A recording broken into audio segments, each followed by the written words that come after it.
a nice visit with our dear friend from The Athletic. Last time we talked to him, we were post-morteming a very disappointing Niner season. But, Jason, with the draft comes a new beginning. It's a fresh start. And fresh from, I really wish he was joining us from like a beach somewhere. He just had like a giant hat on and a drink with a pineapple. Be awesome. But he's working. It's Matt Barrows. Good morning, Matty. How are you? I'm good. Just three working guys, working stiffs. Just got that right. Just working away. Hopefully you're giving your typing fingers a rest. You've got the OTAs coming up for you in a month where, they run the journalists through all the things. You got to get your 40 time down, but you got the draft to work on. And correct me if I'm wrong, Matt, but the thing I think a lot of people thought as the draft unfolded is, wow, Robert Saleh must be back, because they definitely worked on that defense a little bit. They did, and it's really a different defense than the one that we were discussing at year's end. We'll have to wait and see how many starters they got, but the first 5 picks are defensive players, and they added a lot of beef to that defensive line. Michael Williams, the first pick is, they drafted him because he's a sturdy guy, big, strong guy with long arms. He's only 20 years old. He'll probably get even a little bit bigger. And then Alfred Collins, the second round pick, over 330 pounds, tall, long-legged.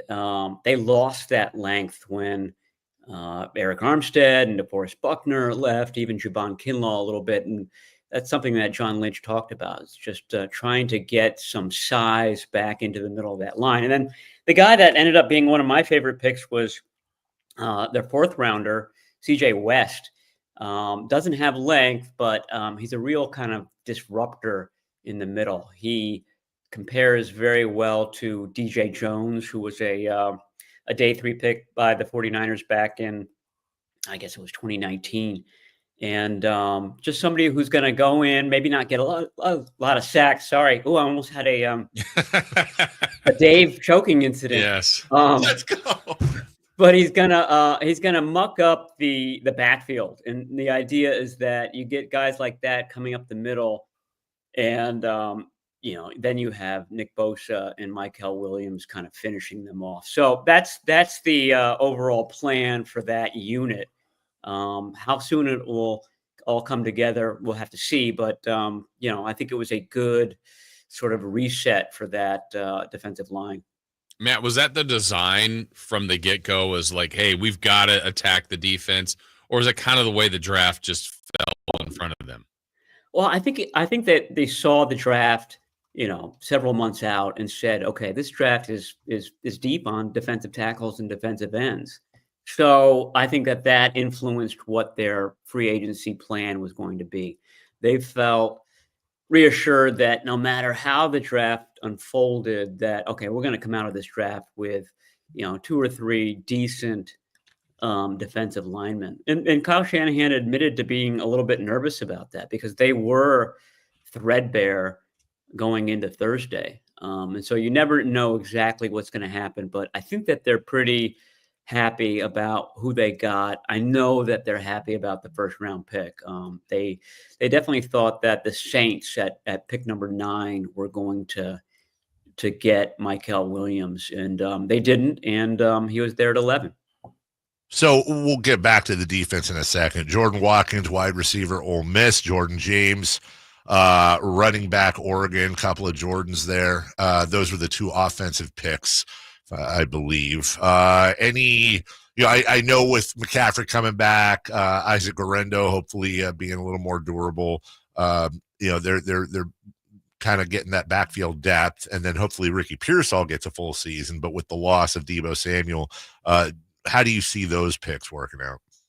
Well, Watkins is sub 4.4 guy, so another fast guy. To me, he compares to kind of Pearsall and Brandon Ayuk. I mean, he's not a first round pick like they were, but sort of has that skill set.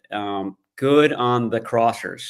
And that's what the bread and butter of Kyle Shanahan's offense is. He doesn't have to adjust his speed. He makes ththose catches seem easy, and he's got 4.37 speed. So the idea is that you get him in space like that, and if he has a step on the defender, I mean, he could turn one of those crossers into a really big gain. I think he had something like 5 plays of 60 yards or more for Ole Miss last year, which was the most in college football. So you see that big playability with him.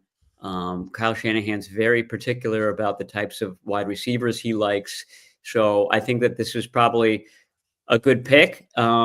Rookie receivers don't usually flourish under Shanahan. He's very tough on them. So it might not be right away that you see Watkins come in and do some damage, but I think he's good. And then James, I think the fact that this was a really deep draft at running back meant that he fell to the 5th round. And, maybe in a different draft, he would have been a 3rd rounder or 4th rounder or something like that. So he's just a very steady guy. Last year's running back pick, Isaac Guerendo, was known for his speed. James doesn't have that, but well-rounded, a lot of experience at Oregon.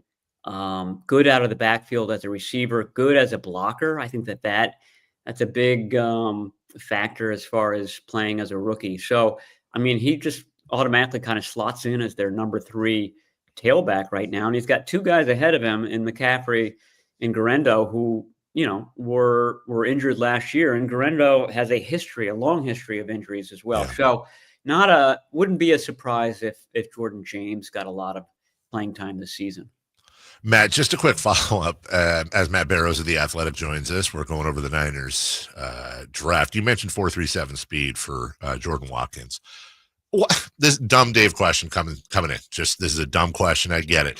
Why don't they have them in full gear when they do these? I've always wondered in the combine. Like, I get that he has 4.37 speed. That's probably not 4.37 with a helmet, shoulder pads, and everything else. Why, if nobody's running around there in a t-shirt and stretch pants when they're playing a game? I gotta think some guys are faster in gear than not, depending on their build and all that stuff. So why aren't they doing everything in gear? Well, wouldn't it all be relative anyway? Like, so they're in their gear, and then Jordan Watkins runs a 4.41, and then the next fastest guy runs a 4.48. You're still I guess I'm wondering if some people can overcome the gear more than others. Maybe not. Maybe that's true. I mean, I think it's more if they're not running that fast on a Saturday in college football, it's not because of the gear. It's more sort of the mental part of it and going through traffic and, dealing with the route and things like that. So you do see that. The guy doesn't seem as fast on tape as he does at the combine, but I don't think it's gear oriented as much as it is just all the other things that a receiver has to reconcile. Matt Barrows joining us from The Athletic. Matt, I know you've told us over the years that Kyle Shanahan doesn't seem to put a lot of emphasis himself on special teams, yet I feel like John Lynch may, drafting Moody before. The last pick is Junior Bergen. I saw him at Montana. He was a great kick returner, punt returner, also a receiver. Is that where you see Bergen kind of helping this team as kind of that return guy they've been missing? Yeah, for sure. And that's what John Lynch and Shanahan said afterwards. They're looking at him primarily as a return guy. We should be asking you questions about him because there's if you didn't watch Montana football, there's just not a lot of kind of YouTube clips available of him. But it is an interesting pick because that's why they drafted Jacob Cowing last year in the 4th round to be their punt returner. And I thought he did a good job as a rookie. And certainly didn't have a lot of mistakes, maybe not a lot of wow plays, but so they sort of have doubled up at that position. It sort of calls into question what Cowing's role is going to be. And it may be that they see Cowing having a much bigger role on offense and they don't want him to be the punt returner anymore. But your guy at Montana, I can't remember, is it 6 or 8 career punt returns for touchdowns. Either way, that's a huge number, and it's certainly what attracted the 49ers. As we wrap up with Matt Barrows, just a couple cleanup things here, nothing really to do with the draft. Malik Mustafa, you saw Adam Schefter yesterday talking about it. Was kind of a weird report because it had happened a while back, but tearing his ACL, not expected to be ready for the start of the 2025 season. Now, what I thought was interesting is a Twitter user named D Miles says, don't be surprised if it's more like week 1, but hoping for mini camp when it comes to Malik Mustafa. Now, why do I care what D Miles says? That's his mom. That's his mom saying that. So any intel on that, and then also who, that was supposed to be Hufanga's replacement, what they're going to do there if he's out early?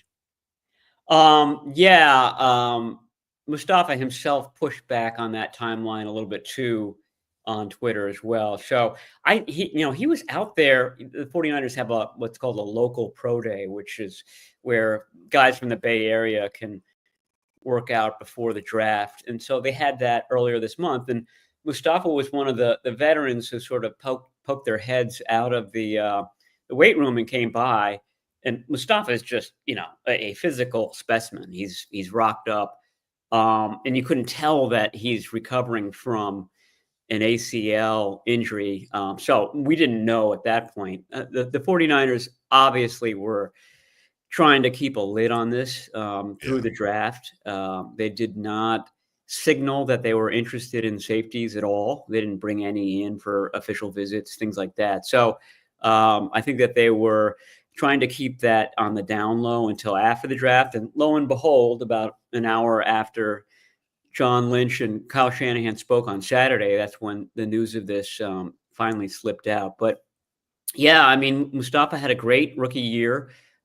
He definitely was in line to be a starter to begin the season. And I think it'll be sort of a 3-way competition if he's not ready for week 1 among Richie Grant, Jason Pinnock.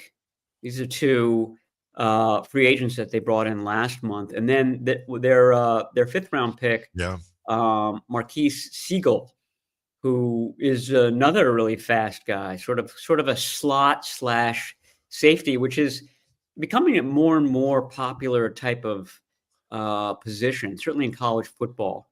Jalen Petrie played it. Jimmy Ward essentially played that at Northern Illinois before the 49ers made him a 1st round pick way back when. So he's definitely got skills. He's definitely got speed. He would be maybe a long shot to be the week 1 starter, but he's got a chance.